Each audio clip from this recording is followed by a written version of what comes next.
I welcome all of you to the second part of direct and indirect speech in Philip Virtual Academy.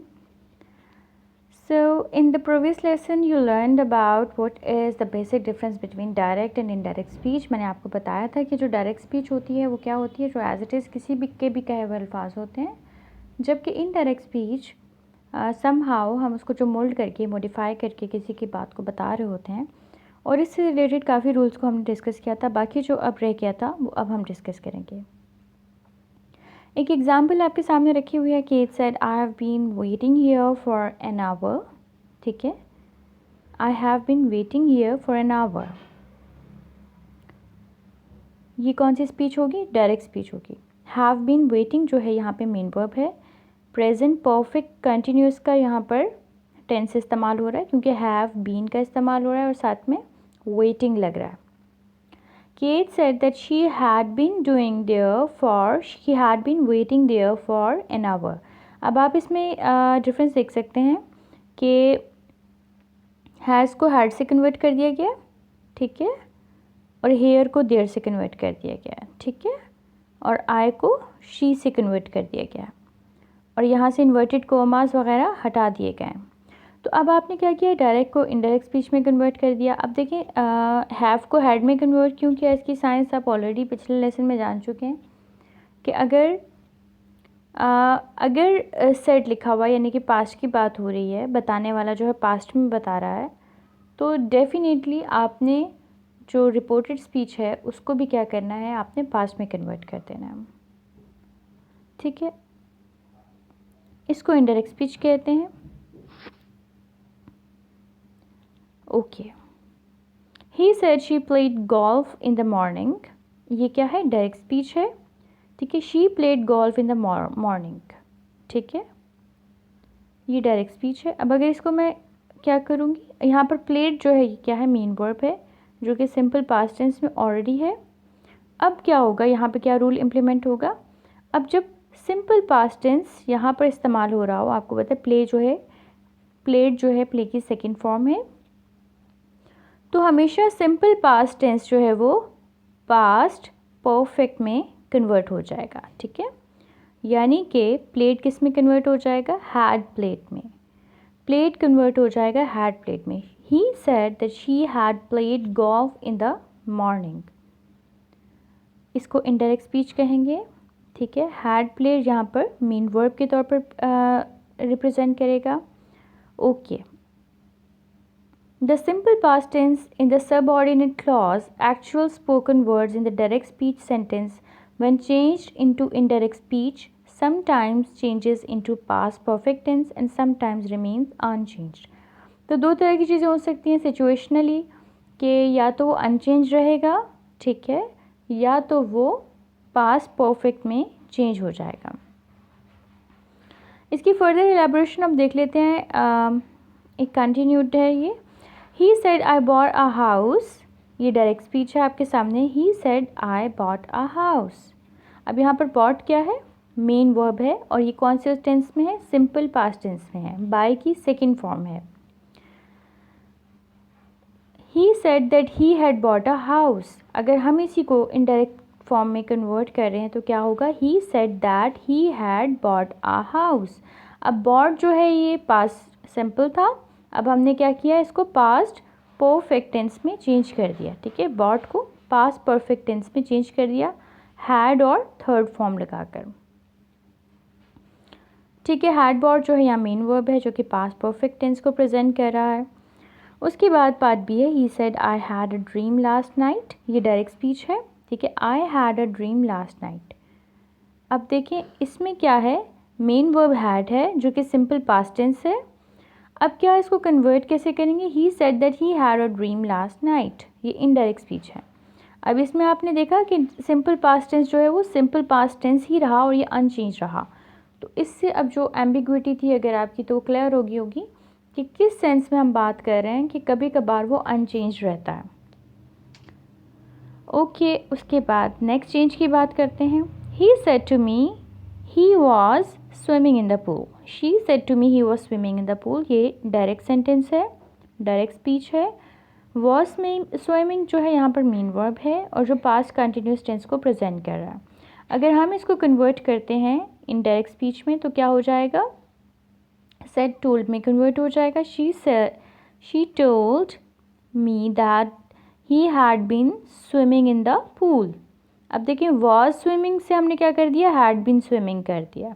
Was swimming क्या था, past continuous tense था, जबकि had been swimming क्या हो गया, past perfect continuous. ठीक है, अब यहाँ पर आप देखें इनडायरेक्ट स्पीच है, ठीक है, और ये पास्ट परफेक्ट कंटिन्यूस टेंस है जो कि हैड बीन स्विमिंग यहाँ पर हो रहा है यूज़। तो हमेशा ये रूल याद रखिएगा, जब भी पास्ट कंटिन्यूस टेंस जो उसको कन्वर्ट करेंगे आप तो पास्ट परफेक्ट कंटिन्यूस टेंस में कन्वर्ट हो जाएगा। ओके, चेंज नंबर 9 की बात करते हैं, रूल नंबर 9 की बात करते हैं।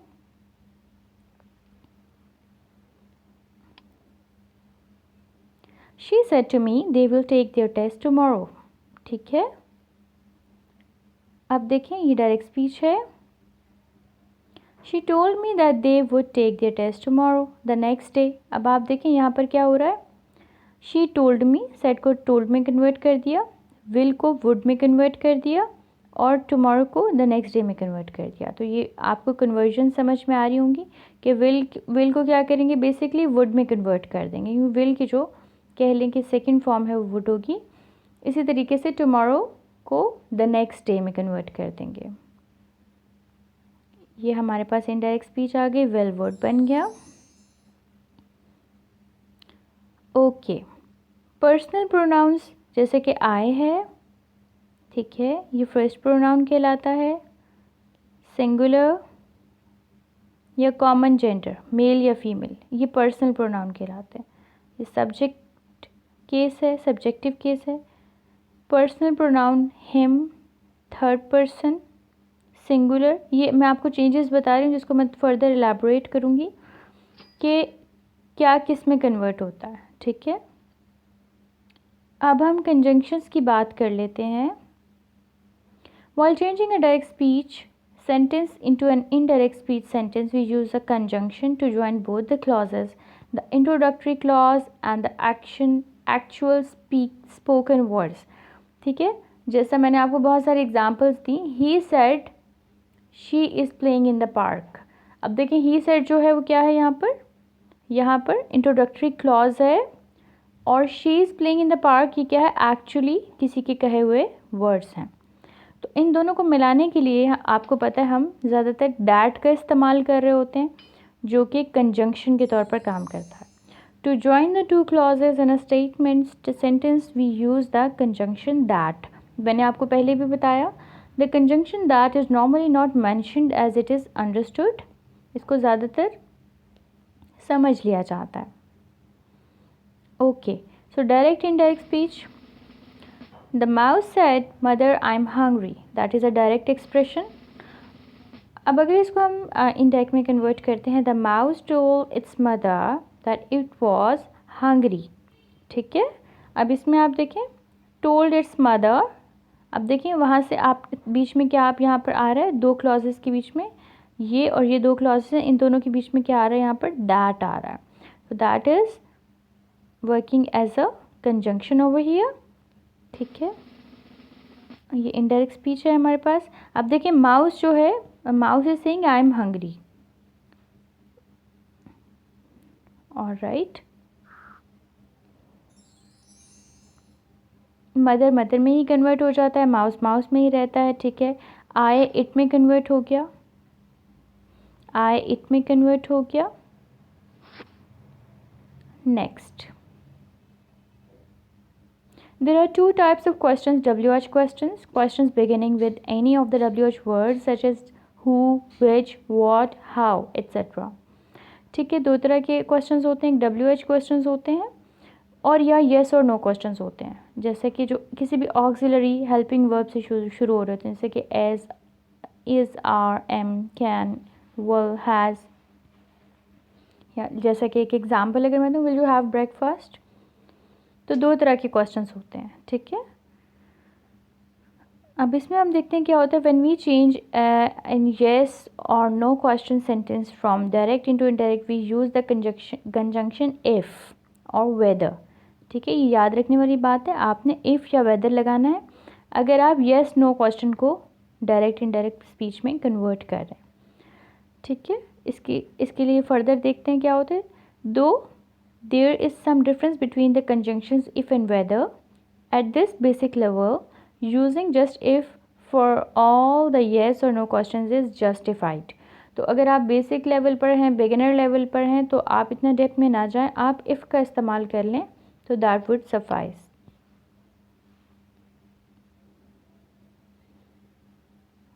ऑलराइट, सो इसके एग्जाम्पल हम देख लेते हैं। A woman said to me is she really driving. A woman said to me is she really driving. अब आप देख रहे हैं ये दूसरी तरह के क्वेश्चन है, WH क्वेश्चन नहीं, इज़ MR वाला क्वेश्चन है। तो अब इसको हम किस तरह से कन्वर्ट होता हुआ देखेंगे। ओके, इंट्रोगेटिव सेंटेंस है, येस और नो क्वेश्चन है, जैसा कि मैंने आपको ऑलरेडी बताया। अब इसको हम जब कन्वर्ट करते हैं तो हम कहते हैं a woman asked me if she was really driving. If she was really driving, देखिए शी इसको शी वॉज में कन्वर्ट कर दिया। सिंपल प्रेजेंट कंटिन्यूस टेंस था जिसको हमने पास्ट कंटिन्यूस टेंस में कन्वर्ट कर दिया एज पर रूल्स, पर यहाँ पर हमने कंजंक्शन दैट की बजाय इफ़ का इस्तेमाल किया। ठीक है, और इस तरह से इनडायरेक्ट स्पीच में कन्वर्ट हो गया। Direct indirect speech changes the word order of the question sentence is different from that of the statement sentence. In a statement sentence, the subject comes first and the verb comes second, but in interrogative sentence, the verb comes first and subject comes second. ये बात आपने याद रखनी है। ठीक है, एक statement sentence में सब्जेक्ट पहले आएगा, वर्ब बाद में आएगा, लेकिन इंट्रोगेटिव क्वेश्चन में पहले जो है वर्ब आ जाएगा, उसके बाद जो है सब्जेक्ट आएगा। ठीक है, लाइक फॉर एग्ज़ाम्पल अगर मैं कहूँ आई एम ड्राइविंग, ये क्या है, एक स्टेटमेंट सब्जेक्ट है। आई पहले आया यानी कि सब्जेक्ट, उसके बाद एम वर्ब आया, ड्राइविंग आया। लेकिन अगर मैं कहूँ एम आई ड्राइविंग, मैं पूछ रही हूँ आपसे, तो उसमें क्या होता है, वर्ब हेल्पिंग वर्ब पहले आ जाता है, सब्जेक्ट यानी आई बाद में आता है। In a statement sentence, the subject comes first and the verb comes second, but in interrogative question sentence, the verb comes first and subject comes second, right? Like he is a boy, it's a statement sentence. Is he a boy? इसी को अगर convert करेंगे तो interrogative sentence में change हो जाएगा। इसको already आप डिटेल में देख चुके हैं बहुत बेसिक लेवल पर। अब इसको हम देख लेते हैं। He said to her is this yours bag. ठीक है, डायरेक्ट स्पीच है। He asked her if that bag was hers. ठीक है, इसको हमने इनडायरेक्ट उसमें कन्वर्ट किया। While changing an interrogative sentence from direct to indirect, the main verb in the introductory clause, usually said, is changed into asked, inquired, wanted, investigated, whatever. ठीक है, क्योंकि कुछ पूछा जा रहा है तो आपने said को said नहीं रहने देना। ठीक है, he said to her को he asked her में कन्वर्ट कर दिया गया, उसके बाद if लगाया गया that की जगह पर। ठीक है, if that bag was hers, and that word is inversed. Said to को आस्ट में कन्वर्ट कर दिया, इसको वॉज में कन्वर्ट कर दिया। ठीक है, योर्स को दैट बैग वॉज हर्स में कन्वर्ट कर दिया, एंड सो ऑन। ऑलराइट, इसके बाद नेक्स्ट एग्जांपल है, he said to her what has he done. अब आप देखें यहाँ पर कौन से क्वेश्चन की बात हो रही है, इस वाज वाले क्वेश्चन की बात नहीं हो रही बल्कि WH क्वेश्चन की बात हो रही है। ठीक है, अब इसका हम केस देख लेते हैं कि ये क्या होता है। ये आपके पास डायरेक्ट स्पीच है WH क्वेश्चन के साथ। ही asked her what he had done. He asked her what he had done.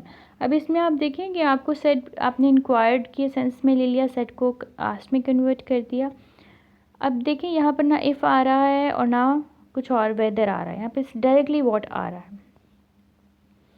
He had done, ठीक है, उसके बाद क्या हो रहा है, वॉट ही हैड डन। अब सब्जेक्ट आ गया और फिर उसके बाद हैड डन आ गया, यानी कि पास्ट को किस में कन्वर्ट, प्रेजेंट परफेक्ट टेंस को किस में कन्वर्ट कर दिया गया है, पास्ट परफेक्ट में। यहाँ पर देखें प्रेजेंट परफेक्ट था, यहाँ पर आकर क्या हो गया, पास्ट परफेक्ट हो गया। ठीक है, क्योंकि इंट्रोडक्टरी क्लॉज के साथ इसको लिंक करना ज़रूरी था। ठीक है, वॉट ही रहा। For WH questions no conjunction is used. The WH word in the direct speech sentence is used as it is. इसको हम as it is यूज़ कर लेते हैं। ठीक है, alright. So next example is she said to them who wants to help me. That is direct speech. अब दोबारा यहाँ पर क्या हो गया, she asked them who wanted to help her. तो who रहा, यहाँ पर कोई भी इजाफा नहीं हुआ, बस इसको सेंटेंस को जो है अकॉर्डेंस में जो है ग्रामर का रूल अप्लाई कर लिया गया। ठीक है, who remained who. The next example is he said to her do you like this frog. ये डायरेक्ट स्पीच है। ठीक है, डू येस और नो क्वेश्चन की कैटेगरी में फॉल करेगा, हमेशा याद रखिएगा मेरी बात। He asked her if she like the frock. अब देखें डू को हमने इज़ वॉज की कैटेगरी को येस और नो क्वेश्चन की कैटेगरी पर हमने इसमें फॉर्मूला एडजस्ट किया है, तो इसमें हम इफ़ का इस्तेमाल करेंगे, राइट। जैसा कि आपको ऑलरेडी बताया। Okay, so further elaboration. The man said to the boy can you see दो स्टार्स और नॉट। ये डायरेक्ट स्पीच है। अब देखें कैन का इस्तेमाल हो रहा है, ये भी येस और नो की कैटेगरी में फॉल करेगा, येस नो क्वेश्चन की कैटेगरी में फॉल करेगा। तो अब यहाँ पर कैन को कन्वर्ट करने के लिए अगर आप देखेंगे तो हमने यहाँ पे वेदर इस्तेमाल किया, इफ़ की जगह वेदर इस्तेमाल किया है। The man inquired the boy weather he could see दो स्टार्स और नॉट। ये हमारे पास क्या आ गई, इनडायरेक्ट स्पीच आ गई, वेदर और नॉट। तो ये जो वेदर और नॉट का कॉम्बिनेशन है ये इस्तेमाल किया जा सकता है। The man inquired the boy weather he could see दो स्टार्स और नॉट। ये इनडायरेक्ट स्पीच है। ठीक है, जैसे कि ऑलरेडी मैंने आपको बताया, और ये येस और नो क्वेश्चन की कैटेगरी में यूज़ हो सकता है। Okay, so the next example is she said to the student who knows the answer. ये डायरेक्ट स्पीच है। हु नोज़ द आंसर, इसको कैसे कन्वर्ट करेंगे, she asked the students who knew the answer. That's as simple as that. आपने सिर्फ no को, knows जो है फर्स्ट फॉर्म थी उसको आपने क्या किया, सेकंड फॉर्म में कन्वर्ट कर दिया। Who remained who and so on. Okay, so the next thing is while changing the imperative sentences from direct to indirect, we do not use any conjunction at all. We change the verb of the subordinate clause, actual spoken words, to its infinitive form, and the main verb in the introductory clause is changed into requested, ordered, wanted to know, warned, shouted, depending upon the context. इसका मतलब ये है कि देखें जब भी कोई हुक्मिया जुमला बोला जा रहा होता है, ठीक है, जैसे fetch me water, okay, shut the door, तो इसको हम क्या करते हैं, हम लोग इसको इम्पेरेटिव सेंटेंसेस को के अंदर किसी तरह की भी कंजंक्शन का इस्तेमाल नहीं करते, और इंट्रोडक्टरी क्लॉज को भी हम अकॉर्डिंगली कन्वर्ट कर देते हैं, ताकि जैसे मतलब जो है उसका कॉन्टेक्स्ट में जो है वो समझ में आए। इसकी एग्जांपल्स को हम देखेंगे तो हमें इसको ज़्यादा अच्छे से समझ आ जाएगा। Okay, he said to the visitors keep quiet please. He said to the visitors, अब देखें इंट्रोडक्टरी क्लॉज है आपके पास ये वाली, he said to the visitors keep quiet please, ये यहाँ पर आपके पास क्या है, इम्पेरेटिव सेंटेंस है। ठीक है, इट इज़ इम्पेरेटिव क्योंकि इसमें कुछ करने के लिए कहा जा रहा है। अब इसको कैसे आप कन्वर्ट, ये डायरेक्ट स्पीच है आपके पास डेफिनेटली, इसको जब आप कन्वर्ट करते हैं तो आप कहते हैं he requested the visitors to keep quiet. अब आप देखें इसका जो इंट्रोडक्टरी क्लॉज है उसमें इतना ज़्यादा मैसिव चेंज लाकर कहा गया प्लीज़, जैसे अब प्लीज़ था तो प्लीज़ को आपने रिक्वेस्टेड में कन्वर्ट कर लिया, ये requested the visitors to keep quiet, ये आपके पास आ गया indirect speech, right, to keep quiet आ गया, प्लीज़ रिक्वेस्टेड में कन्वर्ट हो गया।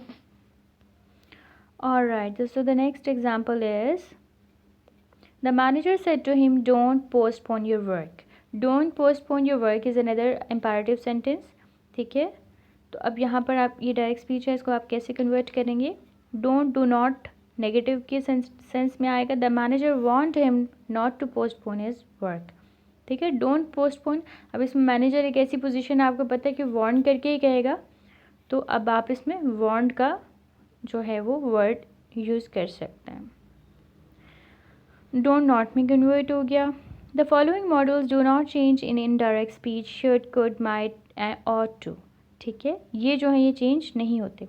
You shouldn't tell the secret to anyone. You ought to tell this to a friend.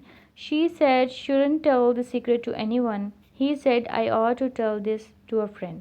देखें अब इसमें क्या हो रहा है कि शुड, शुडंट, ऑट टू, ये जो है ये अनअफेक्टेड रहते हैं, एज इट इज़ रहते हैं. होपफुली डायरेक्ट एंड इनडायरेक्ट की इन डेप्थ अंडरस्टैंडिंग आपको रूल वाइज हो गई है कि कहाँ पर कौन सा जो है आपने जुमला इस्तेमाल करना है.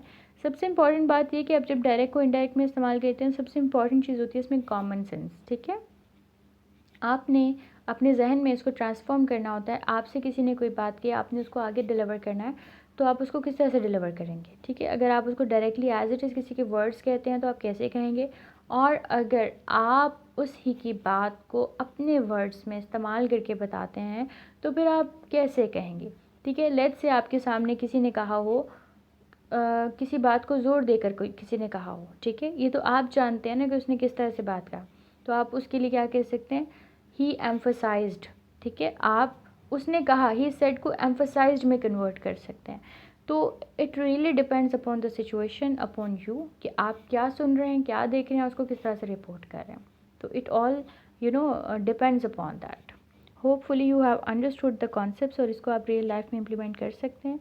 और साथ दी गई असेसमेंट शीट्स, वर्कशीट्स, वर्कबुक्स को फिल करना ना भूलें, ताकि आपके कॉन्सेप्ट्स जो हैं वो फर्दर स्ट्रेंथन हो सकें. When life changes to be harder, change yourself to be stronger. What hurts you today makes you stronger tomorrow. It is as beautiful as that. Thank you.